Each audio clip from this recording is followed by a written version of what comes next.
Assalamualaikum friends, welcome to Shahid kitchen.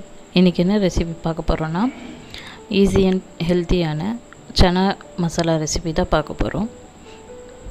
இது ரொம்ப easy செய்கிறதுக்கும் ரொம்ப ஹெல்தி கூட உடம்புக்கு. வாங்க இப்போ வீடியோக்குள்ளே போகலாம். என் சேனலை இப்போ தான் ஃபஸ்ட் டைம் பார்க்குறீங்கன்னா மறக்காமல் ஷாஹித் கிச்சனை சப்ஸ்கிரைப் பண்ணிக்கோங்க. மறக்காமல் பெல் ஐக்கானையும் கிளிக் பண்ணிக்கோங்க. இப்போ வந்து ஃபஸ்ட்டு ஒரு பேன் வச்சு எண்ணெய் நல்லா சூடாயிட்ட அப்புறம் ஒரு பட்டை ஒரு லவங்கு போட்டு நல்லா ஃப்ரை பண்ணிக்கோங்க. இது நல்லா ஃப்ரை ஆகட்டும். இப்போ வந்து நான் ஒரு 2 பெரிய வெங்காயத்தை சின்ன சின்னதாக கட் பண்ணி வச்சுருக்கேன். அதை சேர்த்துக்கோங்க.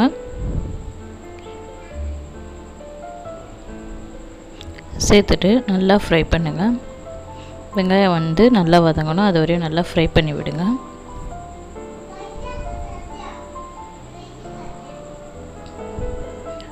இப்போ வெங்காயம் நல்லா வதங்கிடுச்சு. இப்போ வந்து நம்ம என்ன பண்ண 2 பச்சை மிளகாய், தக்காளி வந்து ஒரு பெரிய தக்காளியை வந்து நான் மிக்சியில் அரைச்சி வச்சுருக்கேன் பியூரி ஆட்டும். அதை சேர்த்து நல்லா மிக்ஸ் பண்ணி விடுங்க. இதில் வந்து ஜிஞ்சர் கார்லிக் பேஸ்ட் கூட சேர்த்துக்கோங்க. நான் அந்த வீடியோ எடுக்க மறந்துட்டேன்.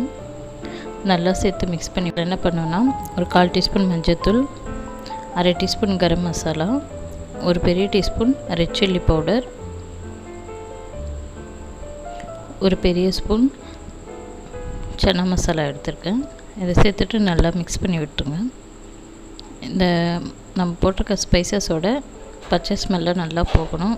ஸ்மெல்லாம் நல்லா போகிற வரையும் நல்லா மிக்ஸ் பண்ணி விட்டுருங்க. இது நல்லா எண்ணெய் திரிஞ்சு வரட்டும். இப்போ வந்து நான் ஒரு 250 கிராம் சனா வந்து வேக வச்சு எடுத்து வச்சுருக்கேன். அந்த சனாவோட தண்ணியை தான் நம்ம இதில் சேர்க்க போகிறோம். நம்ம வேறு தண்ணியில் சேர்க்க வேணாம், அது வேக வச்சு நம்ம எடுத்து வச்சோம்ல அந்த தண்ணியை சேர்த்துக்கலாம். சேர்த்துட்டு நல்லா மிக்ஸ் பண்ணி விட்டுருங்க. இப்போ உப்பு காரம்லாம் சரியாக இருக்கான்னு செக் பண்ணி பார்த்துக்கோங்க. இது நல்லா கொதிக்கட்டும், அது வரையும் க்ளோஸ் பண்ணி வச்சுருங்க.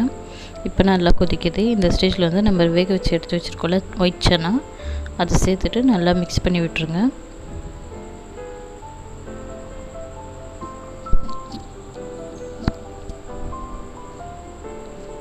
நான் வந்து 250 கிராம் தான் எடுத்திருக்கேன். உங்கள் இஷ்டம் எவ்வளோ வேணாலும் நீங்கள் எடுத்துக்கோங்க.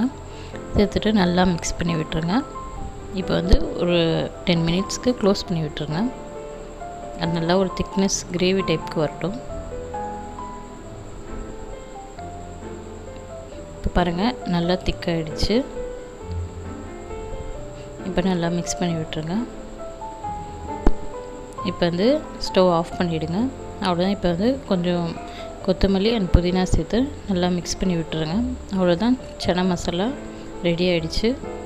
இது ரொம்ப ஈஸி கூட, உடம்புக்கும் ரொம்ப நல்லது. இது நம்ம வந்து சப்பாத்தி இல்லை நான் அது கூடலாம் சாப்பிட்டீங்கன்னா சூப்பராக இருக்கும். இந்த ரெசிபி உங்களுக்கு பிடிச்சிருக்கும்னு நினைக்கிறேன். பிடிச்சிருந்தா நீங்களும் இதே மாதிரி ட்ரை பண்ணுங்கள். ட்ரை பண்ணிவிட்டு கமெண்ட் பாக்ஸில் கமெண்ட் பண்ணுங்கள். மறக்காமல் ஷாஹித் கிச்சனை லைக் பண்ணுங்கள், ஷேர் பண்ணுங்கள் அண்ட் சப்ஸ்கிரைப் பண்ணுங்கள். தேங்க்ஸ் ஃபார் வாட்சிங். மறக்காமல் சப்ஸ்கிரைப் பண்ண மறந்துடாதீங்க. தேங்க்யூ.